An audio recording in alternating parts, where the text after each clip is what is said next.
Welcome to Hood Champion Boxing and Sports. In boxing, you find a way to win or you find a way to lose. Ryan Garcia and Devin Haney, in my opinion, everything is on the line. Everything for Devin Haney, not for Ryan Garcia. And I think this is a positive for Ryan because if he wins, I tell you, the boxing world is going to be turned upside down. If Devin Haney loses, oh Lord, Devin Haney might as well retire and disappear. He might as well move down under and hang out there with George Kambosos and Tim Tszyu in Australia. Because Devin Haney, according to a lot of boxing fans, probably most boxing fans, even though some fans are starting to feel that Ryan Garcia may pull off the win, but Devin Haney, he's not supposed to lose this fight. It doesn't matter what you or I think about cherry picking and his father being strategic and the opponents he's putting in front of him. The bottom line is, when you look at Devin Haney and what he's accomplished in boxing, I mean, it's a pretty big deal, right? Look how young he was when he turned pro. Look at the fact that he's his own boss, his own promotional company. When they go out there and do work with other promoters, it's really all about Haney Promotions. They're getting money off of not just pay-per-view or the live gate or ticket sales. Every single mode of revenue, Devin Haney gets paid. So Devin Haney is making real money, right? Then you look at what he's accomplished as an undisputed champion at 135. Doesn't matter what you think or you or I think about it. The fact is he did it. Bubbling up to 140. Doesn't matter if we feel that Regis Prograis was a formidable opponent, if Regis Prograis was qualified as a WBC champion and he's a two-time champion, and whether you think, Zorilla laid the blueprint on how to whip Regis Prograis' ass. And Devin Haney and Father Bill Haney said, we want a piece of that action. Now, true indeed, they were mentioning Regis Prograis' name before Prograis fought Zorilla, but you better believe they were sitting there in a dark room with the goddamn black light above their head swinging and sitting there looking to see, which is going to be the easiest matchup for Devin Haney stylistically. And when you look at the champions at 140, it sure as hell wasn't Subriel Matias. Rolly, maybe, but Rolly, Rolly's a wild card, right? You just don't know what you're going to get with Rolly. Then Teofimo Lopez, that's not an easy fight. Teofimo, although he's a little crazy too, Teofimo can scrap. But then Regis Prograis, slower, started boxing late. He has power, short arms, short footwork, not the greatest, head movement, not the greatest. So when you look at it, I'm not surprised that they were sitting there in the dark room with black coats on, black hats on, with the goddamn black light swinging above their head. And then they had four pitches on the table. And they had that goddamn Sharpie. And they circled Regis Prograis' head and said, this is who we're looking for. And it just so happens Regis Prograis showed him that, he can't deal with a boxer with long arms because Zorilla gave him the business. I personally think Zorilla deserved to win that fight. But nonetheless, Devin Haney brings a lot to the table. Ryan Garcia, yeah, he was a champion. Some people don't really give him credit for being a champion at 135. He fought Tank Davis. Some people feel like he quit in that fight. Nobody's really looking at the success Ryan did have and the mental pressure and the physicality that he brought in the ring that, Tank didn't like. They just look at the fact that he went left-hand crazy. Tank happened to, time him, use that IQ that he has, and put the Baltimore bing on him. Then Ryan Garcia could have got up, but he chose not to. He quit. Was he injured or whatever? Was he going to get knocked out in the next round or maybe the next 30 seconds? Who knows? Probably. But the bottom line is he could have continued and chose not to. Those aren't my words. Those are his words because he had a pre-existing injury from sparring, all right? So don't sit there and talk about, screw you, hit champion, you're just a Ryan hater, you don't like the Mexican Americans. Get out of here, man. My great-great-great-great-great-grandfather came from Guadalajara, Jalisco. Mexico. So get out of here with that bullshit. But anyway, with Ryan Garcia, there's an article out here that I was reading over, and it was talking about Ryan Garcia's. I'm gonna just show you, right, and we'll kind of skim over it. They were talking about his social media use and its impact on the Devin Haney fight, and they say a couple of things here that I thought were interesting. Well, they talk about the fight being on the 20th. They talk about how Ryan Garcia has been raising eyebrows on social media. They don't go into the topics he's been mentioning, but they bring attention to there are a myriad of topics that he's been going on and on about. None have nothing to do with Devin Haney. Now, this article chose not to go into specifics on the matter, but what they did do here is they wanted to highlight whether Ryan Garcia's use of social media were drawing attention to the fight or pushing people away from the fight. Because really, that's what we're dealing with here.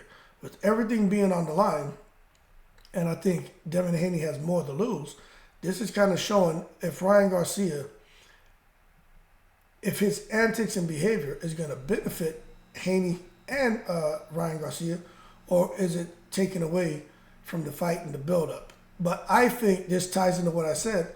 It kind of takes away from Ryan's credibility if Devin Haney beats him. That's why I say everything's on the line.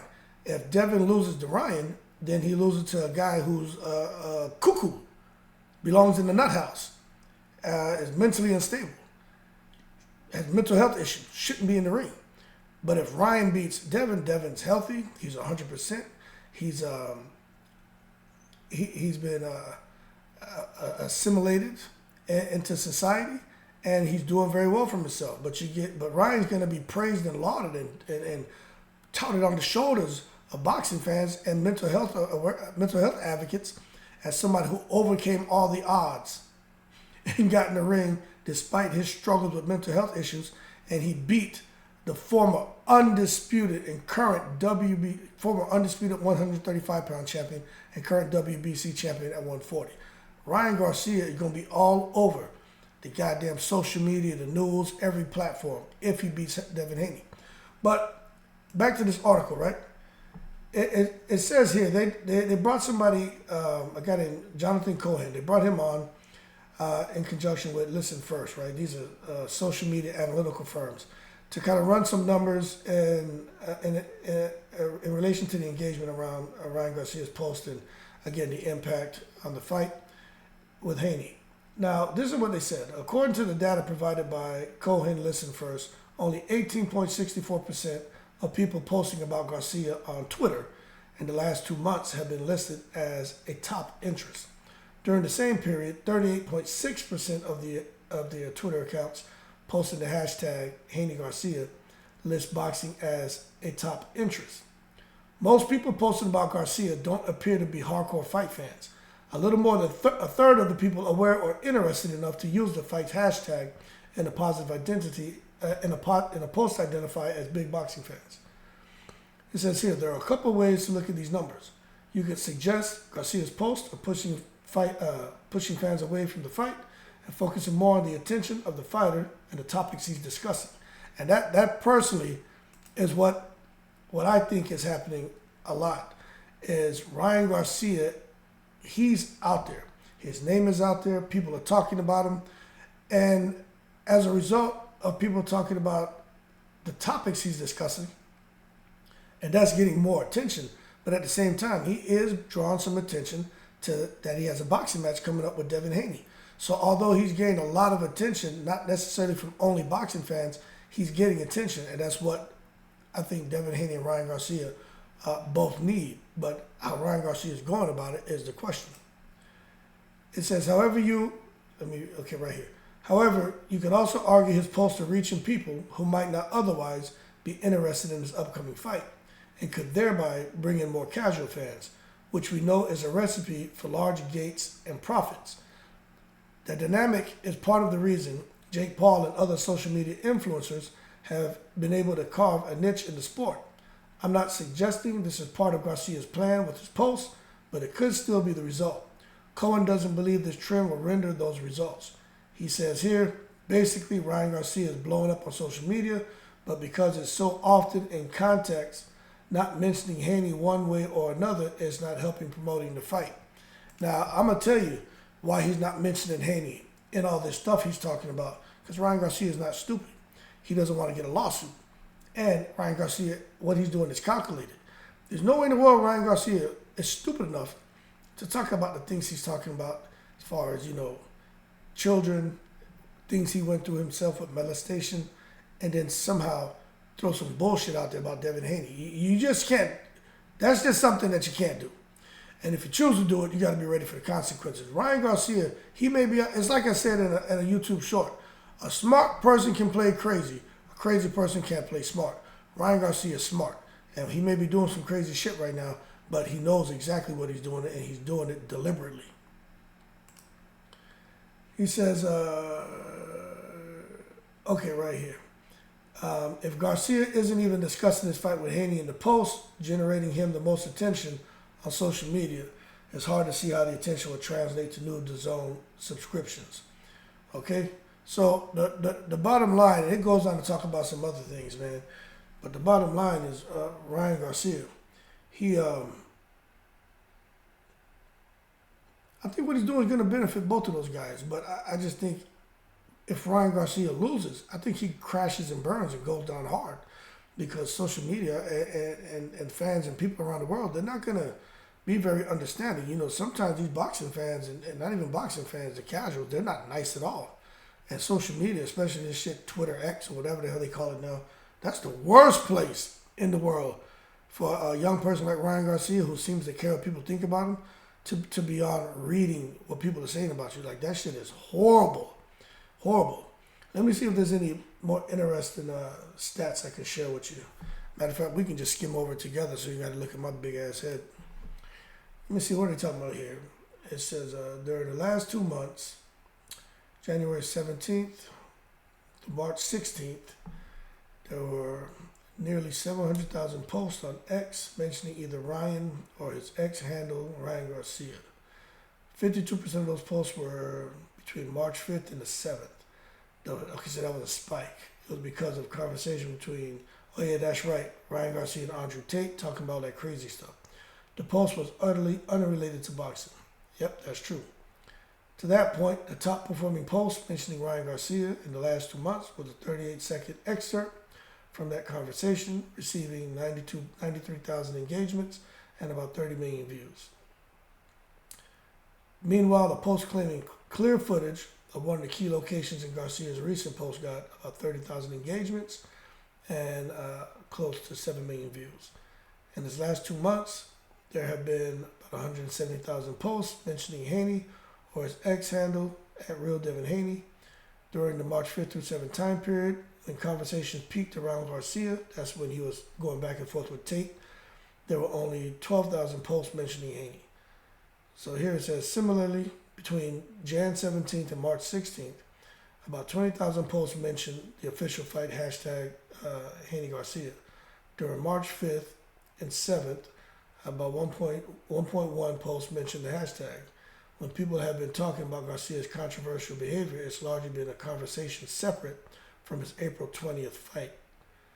So this is clearly a strong argument, and there are numbers to support the concept. However, what's not definitive is how these trends and statistics would influence people to react once April 20th rolls around, assuming the fight goes as planned.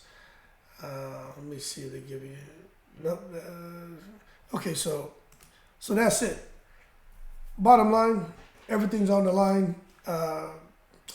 I think the fight's going to go on as planned because, like I said, Ryan Garcia is just playing crazy. He's not crazy. But Devin has a lot to lose, a whole lot to lose. And if Ryan Garcia would have conducted himself like a guy who was mentally healthy, spiritually healthy, I don't think Devin Haney would have much to worry about if Ryan Garcia wasn't getting the ring and just happened to get the win. Most people think Devin Haney beats him. But the fact that Ryan Garcia has kind of seesawed his mental health with Devin Haney's, it's going to make Devin Haney look crazy that he has all the advantages is what Ryan Garcia is creating, right? He's creating this image that Devin Haney has all the advantage going into the fight. Ryan Garcia's created this perception that he has all the distractions and all the problems. And that's why everything is on the line here. And if Devin Haney was to lose, I just think Devin Haney's going to have a tough time coming back. Because what's Devin Haney got? Look, there's no rematch. If Devin Haney loses to Ryan Garcia, what does Devin Haney do? Who is he going to come back and fight? Because Devin Haney, his dad, I don't think they have a plan B or C. Their thing is just to keep moving up the ladder, incrementally easing up that ladder to get to where they're trying to get. But I think Ryan Garcia is just, I'm going to say it again, speed and power kills. Ryan Garcia is with Derrick James. Nobody giving Derrick James a chance in hell to turn Ryan into something that he wasn't before, to evolve him, to turn the pussycat into a lion. Y'all just saying Ryan Garcia is going to get with Derrick James, and basically Derrick James is going to treat Ryan like Joe Goosen did and say, hey, he knows more than me. Hey, I was surprised. He was telling me things that I didn't realize and know. That's Joe Goosen collecting the check. Y'all really think Derrick James is just collecting a check? This shit has upset written all over it for Devin Haney. I'm telling you. But it ain't going to be easy for Ryan Garcia to get that win because Haney can fight. But it's not going to be easy for Devin Haney either because Ryan's like, fuck this, man. These people ain't going to keep messing with me. I'm going to show you. What did he say? I'm going to show you. I'm going to show you. I'm going to beat you. Be careful. Anyway, y'all keep cool. Everything's on the line. I think Ryan Garcia may pull it off. I just really have a feeling, man, he gonna shock the world. And for Devin Haney, I'm going to tell you, I want to end this video, right? But there's some things about Devin Haney that I see, and I'm like, he's young. So I give him a pass. But there's a part of me that would feel bad for him if he was to lose to Ryan Garcia. Because I'll save that for another video. I'll just say his dad has to do with everything what I'm talking about. But I'm going to do a video about that right now. Y'all keep cool. I'm in the breeze.